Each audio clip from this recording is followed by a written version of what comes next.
بسم اللہ الرحمن الرحیم۔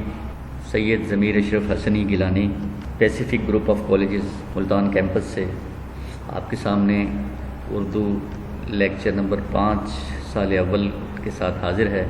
ہمارا آج کا موضوع بھی علم بیان ہی ہے، اور علم بیان کا آخری حصہ تلمیح۔ جیسا کہ ہم نے پہلے پڑھا تشبیہ کے بارے میں، استعارہ کے بارے میں، تلمیح کے بارے میں، یہ علم بیان ہیں، اور علم بیان سے مراد یہی ہے کہ یہ اصطلاحات جو ہیں یہ جہاں اشعار میں استعمال ہوتی ہیں وہاں نثر میں بھی استعمال ہوتی ہیں۔ تو تشبیہ اور استعارہ کی طرح یہ لفظ تلمیح جو ہے یہ بھی عربی ہی زبان کا لفظ ہے، اور اس کے لغوی معنی اشارہ کے ہیں۔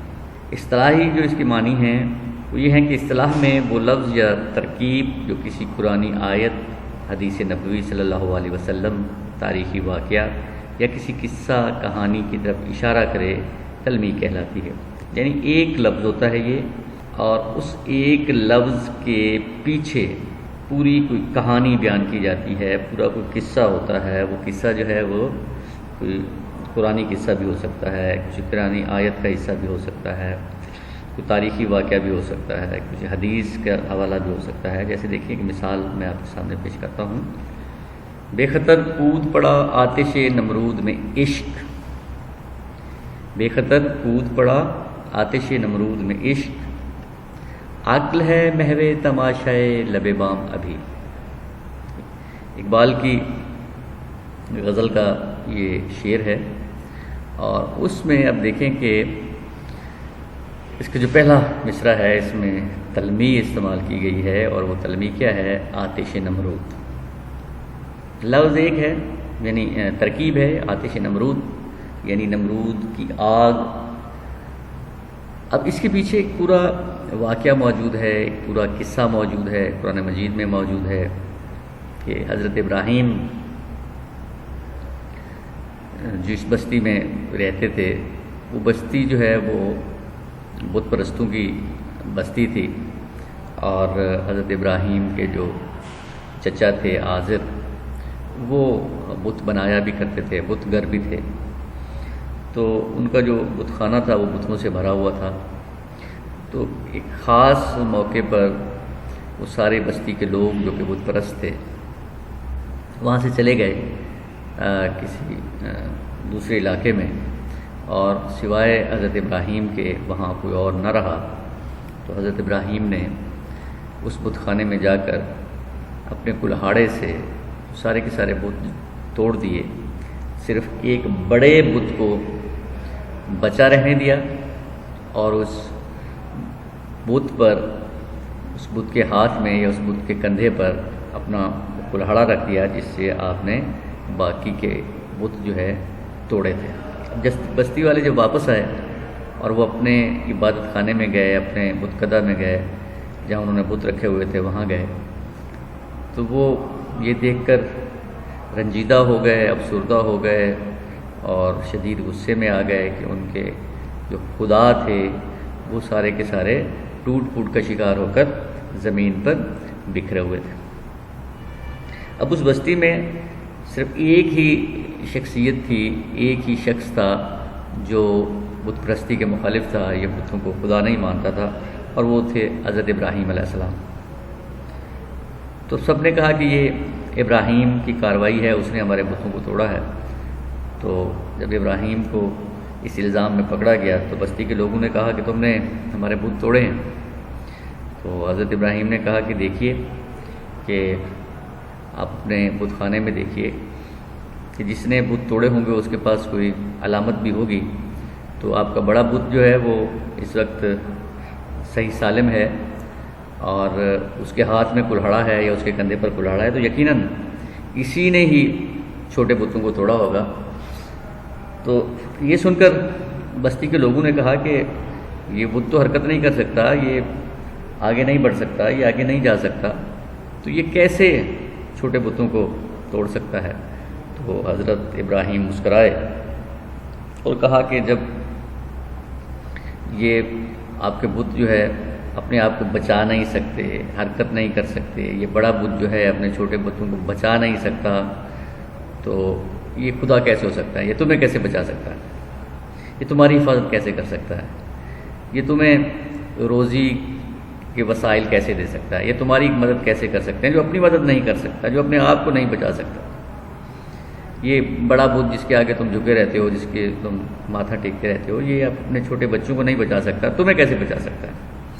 لیکن چونکہ ان کے دل و دماغ جو ہے اس حوالے سے اندھے ہو چکے تھے، تو انہوں نے حضرت ابراہیم کو معاف نہ کیا، اور حضرت ابراہیم کو اس زمانے کا جو بادشاہ تھا نمرود، اس کے سامنے پیش کر دیا اور کہا کہ اس شخص نے، اس ابراہیم نے ہمارے خداؤں کو مارا ہے۔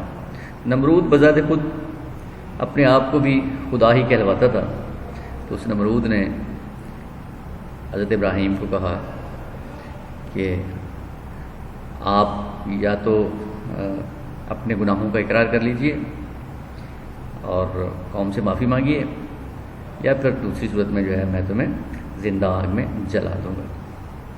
تو حضرت ابراہیم مسکرائے اور کہا کہ میں ایک خدا کو ماننے والا ہوں، میں ان بتوں کو ماننے والا نہیں ہوں، اور اگر آپ مجھے آگ میں ڈالنا چاہتے ہو تو ڈال دو۔ تو نمرود کے حکم پر بہت بڑی آگ کو روشن کیا گیا اور حضرت ابراہیم کو اس آگ میں پھینک دیا گیا۔ تو یہ اس واقعے کی طرف یہ اشارہ کرتا ہے، اس آگ کی طرف یہ شعر اشارہ کرتا ہے جو نمرود نے حضرت ابراہیم کو جلانے کے لیے روشن کی تھی۔ یہ ہے آتش نمرود۔ اب آپ کے سامنے میں نے 2-3 منٹ کا ایک قصہ سنایا، اور اس پورے کے قصے جو کہ میں نے مختصر کر کے سنایا، اس قصے کو ایک ترکیب کے ذریعے، 2 لفظوں کے ذریعے شاعر نے اپنے شعر میں سمو دیا ہے۔ یعنی اس پورے قصے کی طرف اشارہ کر دیا ہے آتش نمرود کا لفظ لکھ کر۔ تو حضرت ابراہیم کو جب اس آگ میں پھینکا گیا تو اللہ کے حکم سے وہ آگ ٹھنڈی ہو گئی۔ کس کے لیے ٹھنڈی ہو گئی؟ حضرت ابراہیم کے لیے ٹھنڈی ہو گئی، اور اس حضرت ابراہیم اس آگ سے صحیح سالم جو ہے وہ باہر آ گئے۔ تو یہ عقل اور عشق کا تقابل کر رہا ہے اقبال، اور کہہ رہا ہے کہ اس آگ میں موجود کی تپش، اور لوگ اتنی تپش تھی اس آگ میں کہ لوگ نزدیک نہیں جا سکتے تھے، اور حضرت ابراہیم کو بھی اس آگ میں پھینکنے کے لیے جو ہے وہ منجنیق کا سہارا لینا پڑا، اور منجنیق کے ذریعے حضرت ابراہیم کو دور سے ہی اس آگ کے اندر جو ہے وہ گرایا گیا کہ اتنی سخت آگ تھی، اتنی سرخ اور تپش والی آگ تھی۔ لیکن حضرت ابراہیم مسکراتے ہوئے، ہنستے ہوئے اس آگ میں کود گئے۔ کیوں کود گئے؟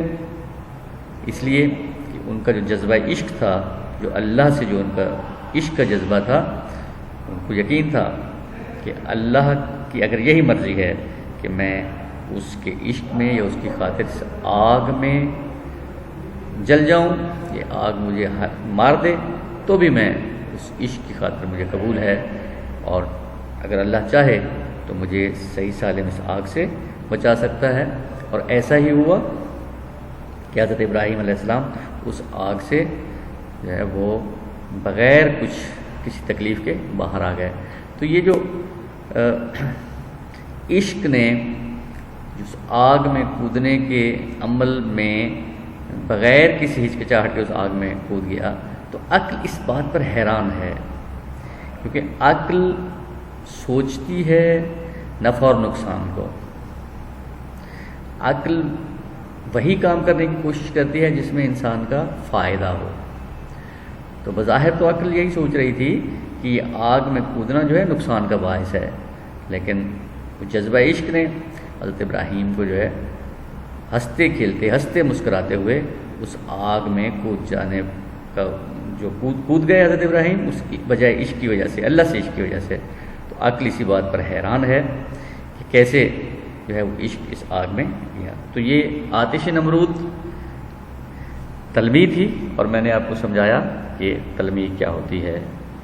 اب دیکھیے ایک اور مثال، دیکھیے ایک کھیل ہے اورنگ سلیمان میرے نزدیک، ایک بات ہے اجاز مسیحا میرے آگے، غالب کا ایک خوبصورت شعر ہے، اور اس شعر میں غالب نے 2 تلمیحات کو استعمال کیا ہے۔ پہلی تلمیح جو ہے وہ اورنگ سلیماں ہے، اور دوسری تلمی جو ہے وہ اجاز مسیحا ہے۔ یہ ہمیں اب دو لفظ ہیں، ایک ترکیب ہے اورنگ سلیماں بھی اور اجاز مسیحا بھی، لیکن ان کے پیچھے ایک پورا قصہ ہے، ایک پوری کہانی ہے، ایک پوری قرآن کی ایک پوری تفصیل ہے ان واقعات کے بارے میں قرآن مجید میں۔ دیکھیے اورنگ سلیماں، یہ سلیمان حضرت سلیمان بن داؤد کے بارے میں ہے۔ حضرت سلیمان بن داؤد جن کو اللہ نے اس دنیا میں ایک ایسی حکمرانی عطا کی تھی جو آج تک کسی اور حکمران کو عطا نہیں ہوئی۔ حضرت سلیمان ایسے بادشاہ تھے کہ ان کی بادشاہت نہ صرف زمین پر تھی بلکہ ان کی بادشاہت جو ہے وہ فضا میں اڑتے ہوئے پرندوں پر، ہواؤں پر، جنوں پر بھی ان کی حکمرانی تھی، اور جن ان کے تابع تھے۔ ان کا جو تخت تھا وہ جن اٹھائے پھرتے تھے، اور وہ ہم کلام ہوتے تھے حشرات الارض سے، پرندوں سے، جنوں سے، انسانوں سے۔ تو ظاہر ہے وہ خود اسی شکل و صورت میں تھے، انسانی لبادے میں تھے۔ تو یہ تمام تر جو طاقتیں حضرت سلیمان کے پاس تھیں، یہ طاقتیں اس انگوٹھی کی وجہ سے تھیں جو حضرت سلیمان جو ہیں وہ اپنے انگلی میں پہنا کرتے تھے۔ تو اس انگوٹھی کو اورنگ سلیمان کہا جاتا ہے۔ تو حضرت سلیمان کی جتنی بھی یہ قوتیں، طاقتیں جو حکمرانی کے سلسلے میں تھیں، کہا یہ جاتا ہے کہ وہ اس انگوٹھی کی وجہ سے تھی جو حضرت سلیمان کے ہاتھ میں موجود تھی۔ اور اجاز مسیحا، اجاز آپ جانتے ہیں کہ معجزے کو کہتے ہیں، اور مسیحا لقب ہے حضرت عیسیٰ علیہ السلام کا۔ اور حضرت عیسیٰ علیہ السلام کی ساری زندگی جو ہے ان کے اس دنیا میں آنے سے لے کر اور اس دنیا سے بظاہر جانے تک جتنی بھی ان کی لائف ہے وہ ساری کی ساری معجزات پر مبنی ہے۔ تو حضرت عیسیٰ کے پاس جو معجزے تھے، وہ جس مریض کو ہاتھ لگاتے تھے وہ مریض صحت یاب ہو جاتا تھا، اس کا مرض جاتا رہتا تھا، حتیٰ کہ اس زمانے میں جذام جو کہ آج تک ناقابل علاج ہے حضرت عیسیٰ کے زمانے میں، تو اس پہ جذام جو ہے جسم گل سڑ جاتا ہے، بڑے بڑے آبلے اور پھوڑے جسم پر نکل آتے ہیں۔ تو حضرت عیسیٰ علیہ السلام ان پر ہاتھ پھیرا کرتے تھے، اور ان کے ہاتھ پھیرنے سے، حضرت عیسیٰ کے مریض پر ہاتھ پھیرنے سے اس کی ساری بیماریاں جو ہیں وہ ختم ہو جاتی تھی۔ نہ صرف مریض کے لیے وہ مسیحا تھے، مریض ان کے ہاتھ پھیرنے سے یا ہاتھ لگانے سے صحت یاب ہو جاتے تھے، بلکہ مردے مرنے کے بعد بھی، مردے کو بھی حضرت عیسیٰ علیہ السلام اللہ کے حکم سے زندہ کر دیا کرتے تھے، حکم خدا سے زندہ کر دیا کرتے تھے۔ یہ معجزے تھے حضرت عیسیٰ علیہ السلام کے پاس۔ تو حضرت عیسیٰ علیہ السلام کے پاس جتنے بھی معجزے تھے ان کو اجاز مسیحا کہا جاتا ہے۔ تو معجزے بیٹا ان کاموں کو کہا جاتا ہے جو خلاف آئین فطرت ہوتے ہیں، انہیں اجاز کہا جاتا ہے، انہیں معجزہ کہا جاتا ہے۔ خارق العادت بھی ہم کہتے ہیں، یعنی جو فطرت کے خلاف ہوں ایسے کام، جیسے سورج جو ہے وہ مشرق سے نکلتا ہے اور مشرق سے نکلنے کی بجائے مغرب سے نکلنا شروع کر دے، تو یہ معجزہ ہے۔ یہ معجزہ جو ہے یہ فعل خدا ہوتا ہے، معجزہ اللہ کا کام ہوتا ہے، معجزہ اللہ کے حکم سے ہوتا ہے، لیکن وارد ہوتا ہے کسی اللہ کے بندے پر، یعنی کام خدا کا ہے، کرتا خدا ہے، لیکن اپنے کسی پیارے کی حقانیت کو ثابت کرنے کے لیے اللہ اس کی دعاؤں کو اس طرح قبول کرتا ہے کہ وہ کام انجام آ جاتا ہے۔ جس طرح حضرت عیسیٰ علیہ السلام ہاتھ لگایا کرتے تھے مریضوں کو، تو وہ مریض حکم خدا سے ٹھیک ہو جاتے تھے، نہ صرف حکم خدا سے بلکہ نہ صرف ٹھیک ہو جاتے تھے بلکہ مردہ بھی زندہ ہو جاتے تھے۔ تو ہوتے اللہ کے حکم سے تھے، لیکن اس میں حضرت عیسیٰ جو ہے ان کی حقانیت کو جو ہے وہ ثابت کرنا ہوتا تھا، اللہ نے اپنی قدرت کو دکھانا ہوتا تھا۔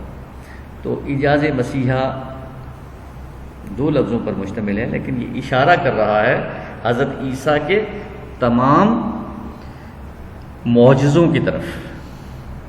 اور اورنگ سلیمان جو ہے یہ لفظ اشارہ کر رہے ہیں حضرت سلیمان کی وہ جو کائنات پر، حضرت سلیمان کی یہ جو زمین و آسمان پر یا ہواؤں پر جو حکومت تھی، جو روب رو دبدبہ تھا، اس کی طرف اشارہ کر رہے ہیں۔ اب ایک اور مثال دیکھیے، حال ہی کا بڑا خوبصورت شعر ہے، آ رہی ہے چاہے یوسف سے صدا، دوستیاں تھوڑے ہیں اور بھائی بہت۔ اس میں دیکھیں شعر میں چاہے یوسف جو ہے یہ تلمیح کا استعمال ہے، چاہے یوسف۔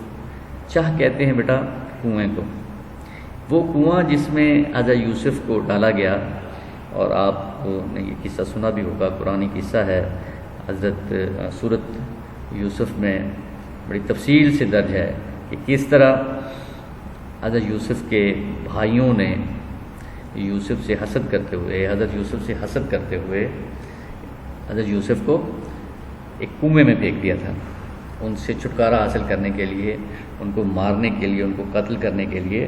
حضرت یوسف جو کہ پیغمبر تھے، نبی تھے، اور اپنے باپ حضرت یعقوب کے کو بہت زیادہ جو ہے وہ پیارے تھے، تو ان سے جو پیار تھا، ظاہر ہے جو نبی کا کام ہوتا ہے وہ ہر کام جو ہے وہ حکم خدا کے مطابق ہوتا ہے۔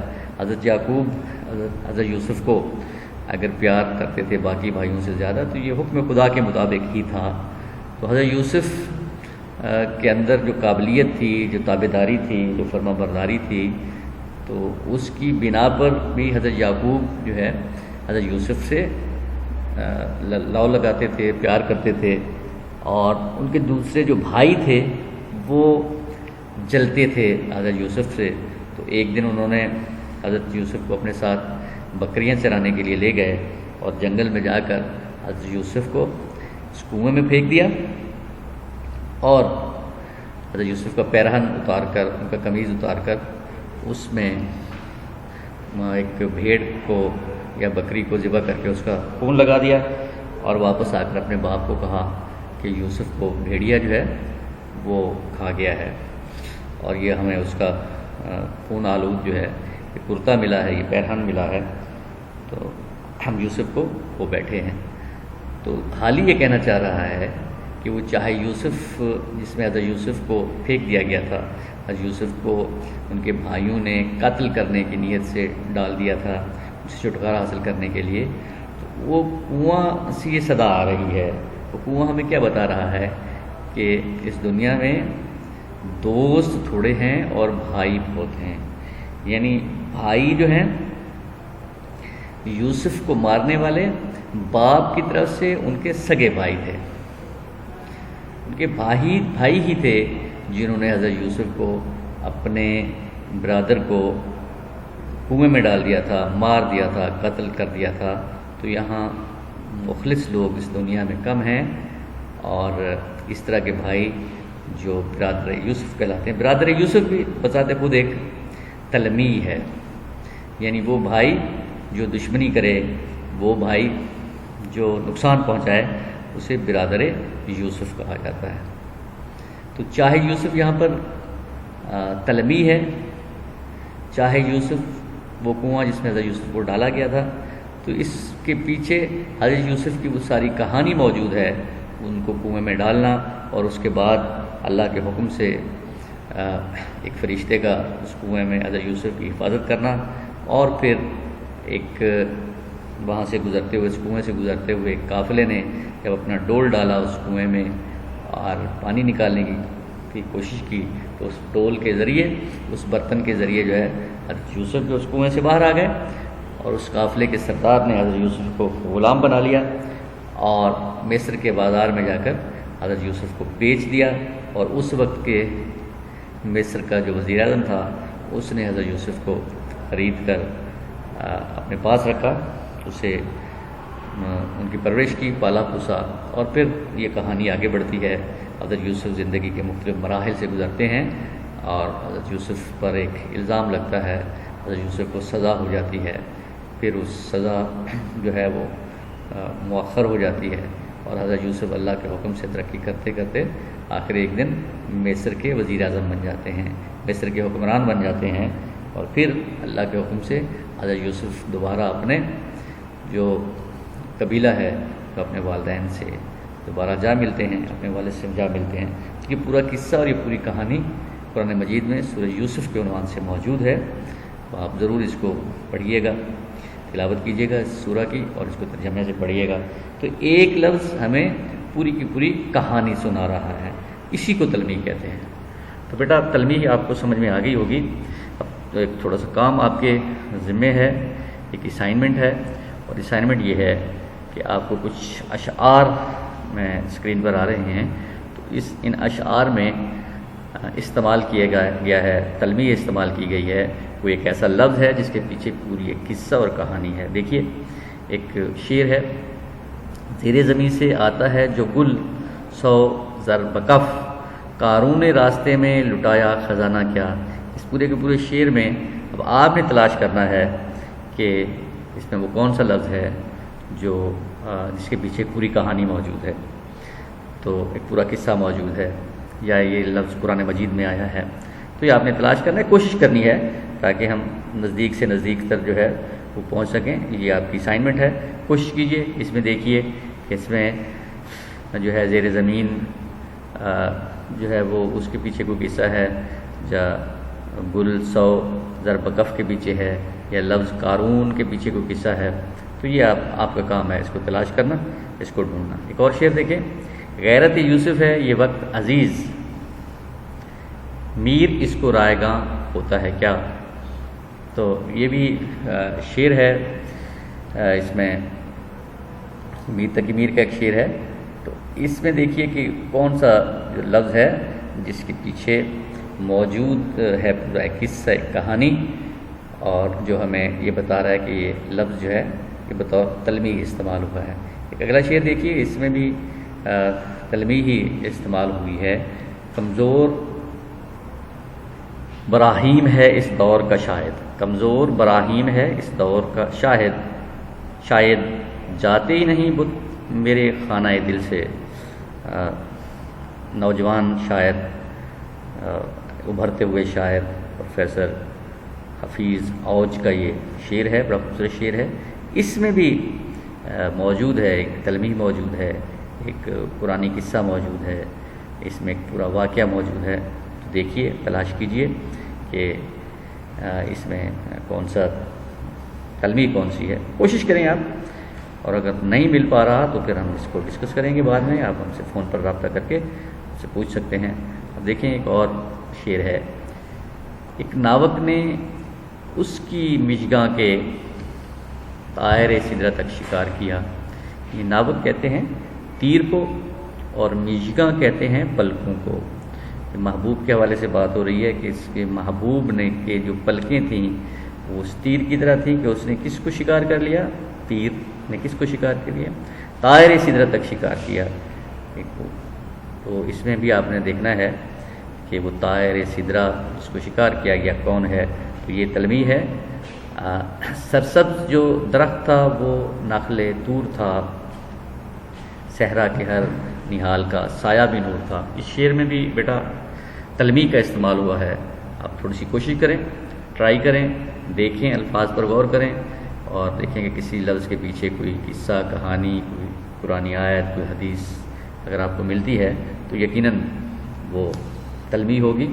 آخری شعر آپ کی اسائنمنٹ کا دیکھیے کہ غالب کا شعر ہے، ابن مریم ہوا کرے کوئی، میرے دکھ کی دعا کرے کوئی، چھوٹی بہر میں غالب کا شعر ہے۔ تو اس میں بھی ایک لفظ ایسا استعمال ہوا ہے جس کے پیچھے پورا قرآنی قصہ موجود ہے، کہانی موجود ہے۔ بیٹا تلاش کریں، کوشش کریں، ٹرائی کریں، اور انشاءاللہ آپ کو ضرور یقیناً وہ لفظ مل جائے گا جو تلمیح ہے اور اس کی قصہ اور کہانی ہے۔ انشاءاللہ دوبارہ ملیں گے، اپنا خیال رکھیے گا، خدا حافظ۔